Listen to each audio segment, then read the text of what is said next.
اگلا تو آپ کا ایک سوال میں کر لوں کہ جو آپ نے ایک سوال میں تھوڑا سا کر لوں بیچ میں کہ آپ نے جو 17 ممالک بتائے ہیں یہ لینے والے ہیں، ترقی یافتہ ممالک ہیں، جی جی جی لیکن کون کون سے علاقوں میں مہاجرین جاتے ہیں، افریقہ میں، ایشیا میں یا یورپ میں، تاکہ وہاں پہلے آتے ہیں پھر آگے جاتے ہیں 17 ممالک لیتے ہیں؟ ہاں، جی وہ یونائٹڈ نیشن نے ہنگامی طور پر ایک کیمپ سائٹس بنائی ہوئی ہیں، جس میں مثلا یوگنڈا ہے افریقہ میں، وہاں انہوں نے یوگنڈن گورنمنٹ نے یونائٹڈ نیشن کو، اقوام متحدہ کو اجازت دی ہوئی ہے، تو وہاں انہوں نے ایک کیمپ سائٹ بنا لی ہے، وہاں پہ رکھتے ہیں مہاجرین کو جب وہ اپنے ملک سے نکلتے ہیں۔ اسی طرح ٹرکی میں ہے، مطلب کیمپ بنے ہوئے ہیں، اسی طرح مراکو میں بھی ہیں، وہاں پہ بھی ہیں، مجھے پتہ ہے وہاں پہ، اسی طرح ملیشیا میں ہے، تھائی لینڈ میں ہے، نیپال میں ہے، سری لنکا میں ہیں، اور اس کے علاوہ میرا خیال ہے یہ جو گوٹے مالا ہے وہاں پہ بھی ہیں،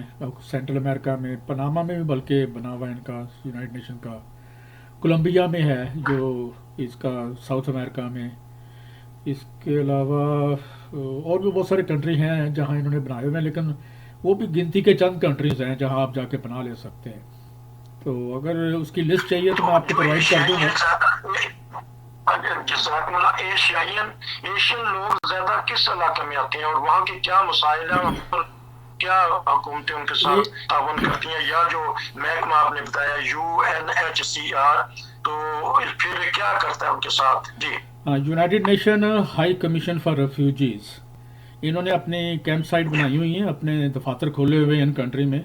زیادہ تر ایشین کنٹری سے جو لوگ جاتے ہیں وہ تھائی لینڈ جاتے ہیں، ملیشیا جاتے ہیں، سری لنکا جاتے ہیں، نیپال جاتے ہیں، اور میرا خیال ہے ٹرکی بھی کچھ لوگ چلے جاتے ہیں، مراکو میں بھی کچھ لوگ گئے ہوئے ہیں، میں نے دیکھے ہیں۔ اس کے علاوہ لیکن اصل میں ٹرکی اور مراکو وغیرہ میں ویزا لینا بھی بہت مشکل ہے نا، ملیشیا اور تھائی لینڈ کے ویزے لینا آسان ہے، وہاں لوگ جا کے سیٹل ہو جاتے ہیں۔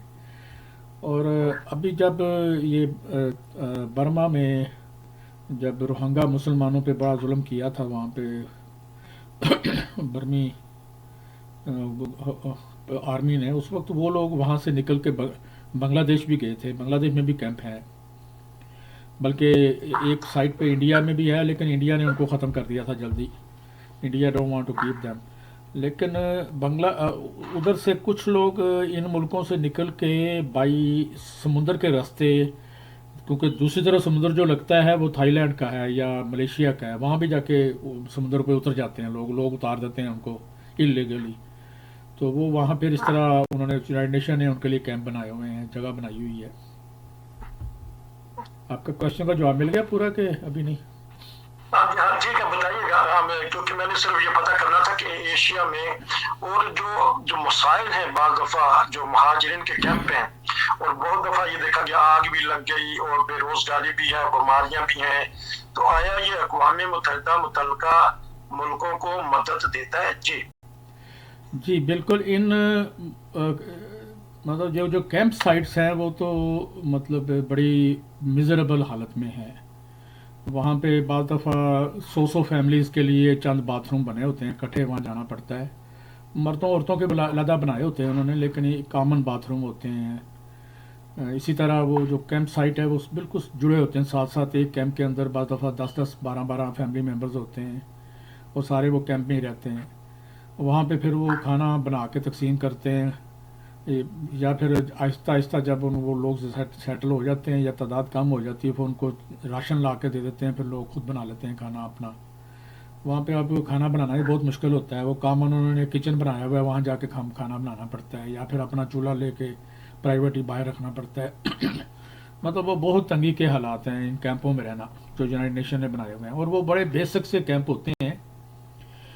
لیکن بعض کنٹریز میں جہاں پہ کام بڑا آسانی سے مل جاتا ہے، جیسے ملیشیا ہے، تھائی لینڈ ہے، ان کنٹریز میں یہ یونائٹڈ نیشن والے اپنا کارڈ ایشو کر دیتے ہیں لوگوں کو، اس کے بعد کہتے ہیں کہ اگر تم تھوڑی سی وہ ہیلپ بھی کر دیتے ہیں، اگر شروع میں پرماننٹ نہیں کرتے کہ تم اپنا کوئی اپارٹمنٹ ڈھونڈ لو تو جا کے کام ڈھونڈ لو، رہنا شروع کر دو جب تک تمہاری ری سیٹلمنٹ نہیں ہوتی، تو یہ بھی کرتے ہیں، اور اس صورت میں لوگ پھر کیمپوں سے نکل کے باہر آ جاتے ہیں۔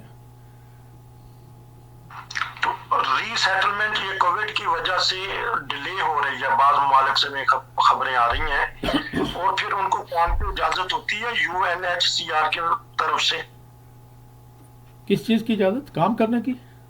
کام کرنے کی اجازت ہوتی ہے آفیشل؟ ہاں، اصل میں جب یونائٹڈ نیشن کا کارڈ مل جاتا ہے نا، اقوام متحدہ کا، تو یہ جو ریفیوجیز ہیں یہ انٹرنیشنل سٹیزن سمجھے جاتے ہیں.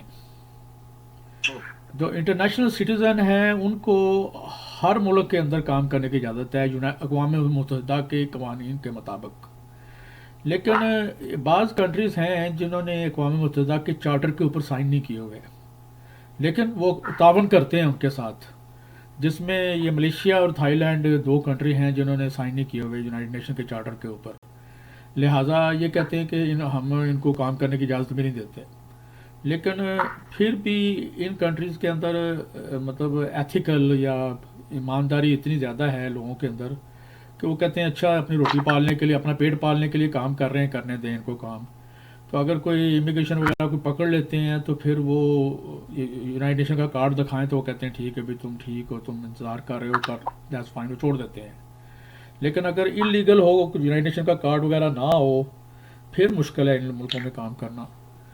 تو لیکن یونائٹڈ نیشن کا کارڈ مل جاتا ہے جب، کیونکہ وہ اس کا طریقہ یہ ہے جب یہ جاتے ہیں وہاں پہ جا کے اپلائی کرتے ہیں کہ ہمیں ریفیوجی اسٹیٹس دو، ہمیں مہاجر کا اسٹیٹس دو، تو یونائٹڈ نیشن ان کی پوری اپلیکیشن فل کراتی ہے جس پہ کئی دن لگتے ہیں، بعض دفعہ 5 یا 10 دن بھی لگ جاتے ہیں پروسیس ایک اپلیکیشن پہ ایک انسان کے، کیونکہ بہت ساری انفارمیشن انہوں نے اکٹھی کرنی ہوتی ہیں. اس کے بعد وہ دیکھتے ہیں کیس بائی کیس کہ اس کی کیا وجہ ہے، یہ کیوں اپنا ملک چھوڑا ہے.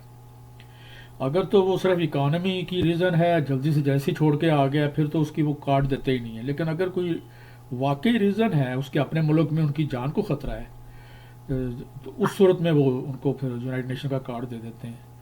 اور یونائٹڈ نیشن کا کارڈ جس کو مل جاتا ہے تو ایک قسم کی گارنٹی ہوتی ہے کہ اس کو اب ری سیٹلمنٹ ضرور ملے گی. یہ نہیں پتہ کب ملے گی، لیکن ملے گی ضرور.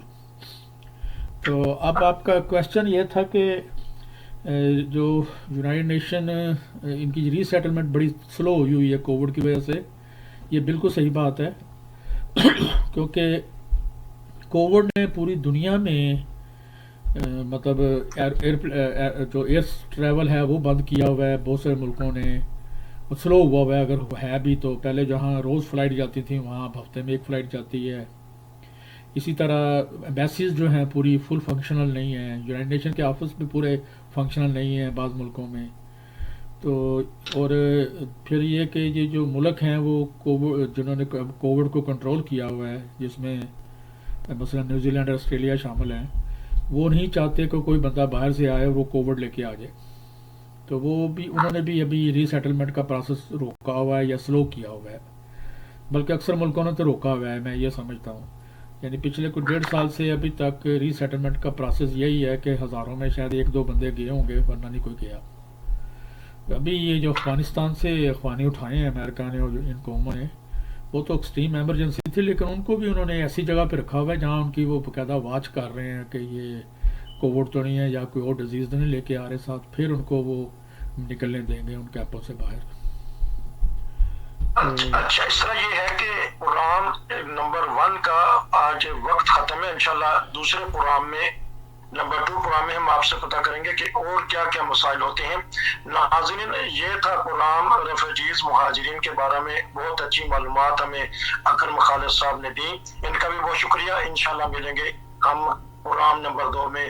جڑے رہیے نائن ویدر کے ساتھ. نذیر کو اجازت دیجیے. السلام علیکم.